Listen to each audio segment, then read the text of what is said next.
On m'a demandé de vous parler de mon expérience, mais surtout de mon parcours de vie qui m'a amené à donner de l'enseignement. Et ce parcours de vie, il arrive gentiment d'enseignement, il arrive gentiment au bout, puisque je vais arrêter et prendre ma retraite d'ici quelques mois. Alors je vous rassure, j'ai 45 ans de travail, je ne vais pas vous en donner 2 minutes par année. J'essaierai d'être plus court quand même. Non, je serai nettement plus court, je vous rassure. Voilà, vous avez en face de vous une image qui me tient à cœur, puisqu'en fait, c'est la synthèse, c'est l'image qui représente ma profession, la technologie de la peinture, puisque vous avez ici le chemin des ocres à Roussillon. Donc vous pouvez vous promener dans ce dédale d'ocre et vous aurez ce patchwork magnifique de différentes couleurs. Ce matin, on a parlé de plusieurs choses et une réflexion m'est venue en entendant nos intervenants de ce matin, c'est que les gens chanceux bénéficient depuis leur plus jeune âge pour voir leur avenir, et je crois pouvoir dire aujourd'hui que j'ai bénéficié de cette chance. Voilà que j'ai déjà déposé mon petit truc. Alors, j'espère que je vais dans le bon sens. J'espère simplement... Et j'ai fait l'IFFP en 2013, et on m'a dit à l'IFFP en 2013 qu'il était extrêmement important d'avoir un point d'accroche. Quand j'étais gosse, sont comme 3 pommes. Je parlais bien fort pour être un homme. Je disais je sais.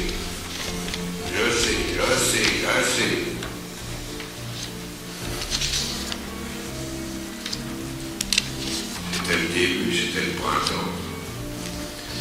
Et quand j'ai eu mes 18 ans, j'ai dit je sais. Ça y est, cette fois je sais. Je crois que c'est bon, vous êtes accrochés. Alors. Et aujourd'hui, les jours où je me retourne, je regarde la terre où j'ai quand même fait les 100. Voilà. Voilà un petit peu comme je vais cheminer au travers des propos que je suis censé vous distribuer. Parcours professionnel, étape d'un cheminement professionnel, enseignant de branches techniques. Et je commencerai tout de suite avec le parcours professionnel. Les différentes étapes d'un cheminement professionnel, politique, associatif et social. J'ai passé mon enfance dans un bistrot de campagne. Je dis bien bistrot, non pas dans le sens péjoratif que pourrait avoir le mot, mais bien dans son sens convivial, où l'on trouve une clientèle principalement constituée d'habitués. La notion sociale de ce lieu de rencontre est primordiale dans la cohésion d'un petit village d'une centaine d'âmes. Malheureusement, ces lieux disparaissent sous la pression de chacun pour soi. Ils se meurent, comme les épiceries, la poste, et tant d'autres services à la population. Ce cadre familial et environnemental n'est pas étranger au devenir d'un adolescent plutôt timide, mais bien dans sa peau. Finir sa scolarité en 1968, entrer dans la vie active pendant les événements de mai 68, il y a de quoi en réveiller plus d'un. Je vous laisse supposer les relations de cause à effet. Apprentissage de plâtrier peintre, école de recrue, mariage, depuis 44 ans. Professionnellement, changement de cap, ceci pendant un peu plus de 8 ans, avec notamment quelques années dans la vente qui ont permis de stabiliser le bonhomme. Les circonstances de la vie m'ont amené à créer mon entreprise en septembre 81, un peu à l'insu de mon plein gré. Or, cette aventure va durer pendant 30 ans, jour pour jour. C'est vrai, j'ai dû prendre 3 semaines de vacances pour arriver à terminer les 30 ans jour pour jour. Mais revenir dans un métier artisanal après l'avoir quitté 8 ans plus tôt vous donne assez vite la vision de vos manquements professionnels. La solution est simple. C'est reprendre le chemin de la formation, école de contremaître en 86, suivi d'un diplôme de maîtrise fédérale en 1988. Je pense que c'est lors de ces formations complémentaires que m'est venue l'envie de partager ces acquis professionnels. Sous quelle forme, à ce moment-là, je ne le sais pas encore.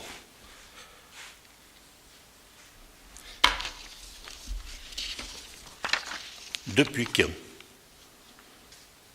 Cela se présentera dans l'année scolaire 1990-91 sous la forme d'un remplacement pour une durée de 2 jours.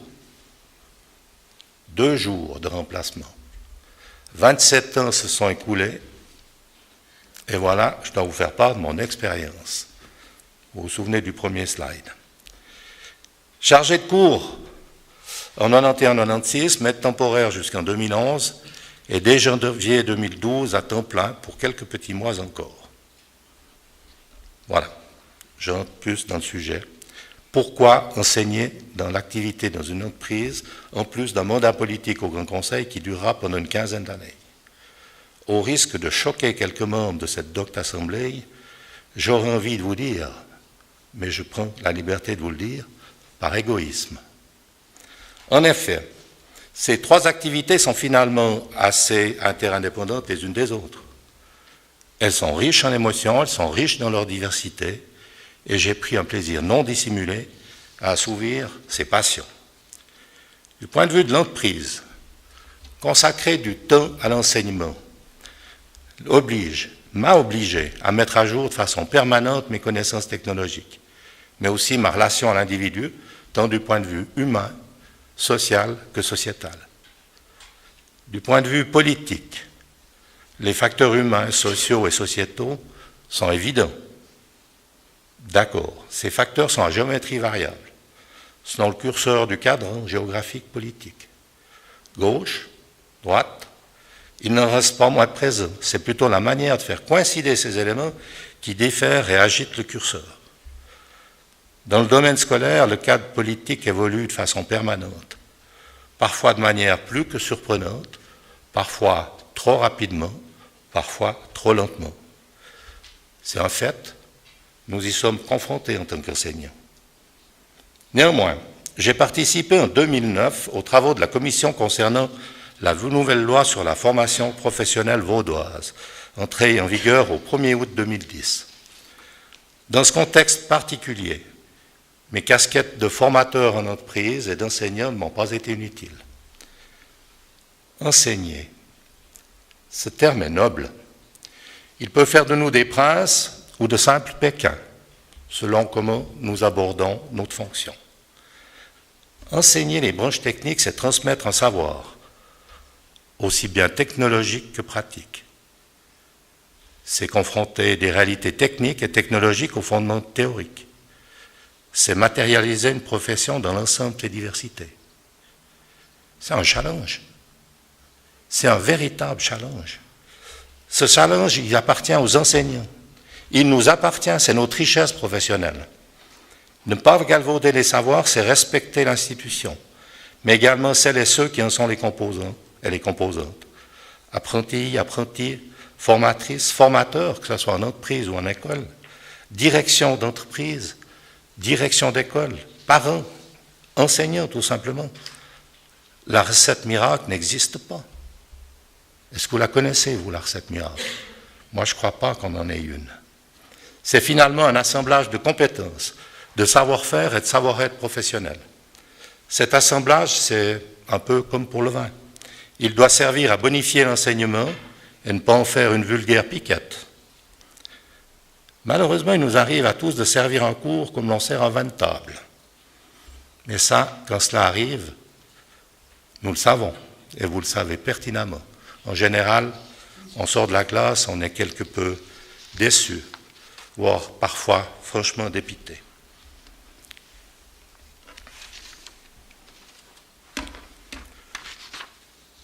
J'en viens au rôle de l'enseignant et à son cahier des charges. Rôle de l'enseignant, son cahier des charges. Le cahier des charges. Détesté ou encensé, il fait couler beaucoup d'encre. Beaucoup plus que ce foutu cahier n'en contient de l'encre. Finalement, c'est quoi un cahier des charges? Ce n'est qu'un vade-mecum de travail, un règlement interne, un cadre, au contour forcément incomplet ou mal défini. Dans le cas contraire, sa technicité deviendrait forcément contraignante. et empêcherait toute initiative personnelle. Il formaterait des enseignants froids, technocratiques, sans saveur ni couleur. Pour moi, il doit rester dans le fond d'un tiroir et ne ressortir qu'occasionnellement, juste pour se remémorer les esquisses du cadre réglementaire ou pour participer à l'entretien annuel avec sa direction. Celui qui se réfère de manière obsessionnelle au cahier des charges s'emprisonne, forcément dans un carcan juridico-professionnel néfaste à la transmission du savoir. Je suis assez dubitatif sur le cahier des charges, vous l'aurez compris. Juste pour la petite histoire, je n'ai jamais vu le cahier des charges de l'enseignant. Par contre, celui du maître principal, oui, mais celui de l'enseignant, j'attends toujours de voir, mais j'espère que d'ici 3 mois, j'aurai eu l'occasion d'en croiser un. Comment qualifier la relation enseignant-apprenti? Paternaliste ou juste technique? Un peu des deux, sans doute. Le panel des âges des élèves qui rejoignent nos classes est une variante que l'institution se doit de prendre en compte, a fortiori les professeurs. Il n'est pas rare de trouver dans une classe de première année des élèves de 16 ans, voire 15 ans et demi, qui côtoient un ou des camarades de plus de 30 ans. Pour ma part, j'ai enseigné à un apprenti de 51 ans et à une élève, article 32, de 48 ans, et dans le même temps, dans une classe parallèle, à sa fille. Donc vous voyez que ça peut varier passablement. Si le niveau d'enseignement est le même, les codes de communication sont très influencés, souvent perturbés par ces différences d'âge. L'enseignant devra parfois jongler avec les deux attitudes que sont la technicité de l'enseignement et le paternaliste. Mais surtout, il devra les faire coïncider. Plus surprenant, le paternalisme peut être plus efficace avec des apprentis plus âgés ou des apprenants plus âgés qui souvent sont en mal de confiance en fonction et selon leur parcours de vie. Les jeunes, forts de leur certitude, demandent un enseignement qui est plus rigoriste, techniquement, plus cadré, disciplinairement. Les repères professionnels de l'enseignement qui sont issus de l'entreprise l'incitent naturellement à s'impliquer dans le cheminement d'apprentissage de ses élèves, donc à sortir du cadre institutionnel et rassurant des murs de sa classe. Souvent, son rôle va s'élargir au suivi des cours interentreprises. Il va s'impliquer également dans des entretiens avec les formateurs d'apprentis au sein de ces entreprises. Et les parents, me direz-vous? A priori, seuls les élèves mineurs devraient être concernés. Lors des rencontres avec les parents, l'enseignant entre de plein pied dans l'émotionnel. Son rôle se complique. Jusqu'où doit-il s'investir? Peut-il tout dire? Que peut-il attendre d'une telle rencontre? Pour ma part, je ne suis pas un assistant social. Seul mon vécu de parent peut parfois me donner les pistes et les clés nécessaires à réaliser un entretien constructif. Selon les élèves, ces connexions tripartites sont des éléments essentiels pour assurer, tant que faire se peut, la poursuite d'un apprentissage, voire la réussite de ce dernier. Les résultats ainsi obtenus sont extrêmement valorisants pour les enseignants impliqués dans ces processus. Je crois que parmi vous, certains le font de manière régulière. Je pense ce matin à l'entretien qui a eu le cas de l'entreprise BOPT avec le CPNV de manière régulière. Et je pense que ce genre de contact est primordial pour un enseignant. Croyez-moi, ceci vous ne l'obtenez pas au travers de l'observance aveugle du cahier des charges. Un point important, l'enseignant doit-il être aimé de ses élèves? Non, mais il doit inspirer confiance. Oui, les élèves doivent avoir confiance en leur enseignant, que ce soit au travers de ses propos, son attitude, de ses compétences professionnelles et de la valorisation de la discipline de classe. J'ai parlé de la discipline de classe et pas en classe. Je crois qu'il faut prendre un tout petit peu la nuance. La confiance réciproque que pourra démontrer le professeur à l'égard du groupe influencera également et fortement le bénéfice que pourront retirer les apprentis des différents parcours que jalonneront leur formation professionnelle. J'en arrive à ma conclusion. Que m'a apporté mon rôle d'enseignant?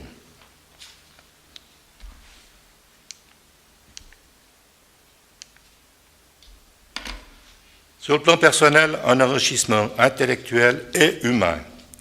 Le sentiment aussi d'avoir servi la collectivité, mais surtout la satisfaction d'avoir contribué et de participer pendant un temps à la marche de notre société. Et puis j'ai une deuxième conclusion. Voulez-vous que je vous mette la suite de la musique? Maintenant, je sais qu'on ne sait jamais. Et s'il y a quelque chose à retenir, et que je souhaite retenir, en tout cas personnellement, de ce parcours professionnel, qui a vu en fait 3 professions se chevaucher allègrement pendant un certain nombre d'années, ce parcours, c'est surtout celui de ne jamais vivre de certitude que l'on sait. Et j'ai pour habitude aussi de dire à mes élèves qu'ils doivent perdre leurs habitudes. Il n'y en a qu'une seule qu'ils doivent garder. C'est l'habitude de ne jamais travailler par habitude. Merci de votre attention.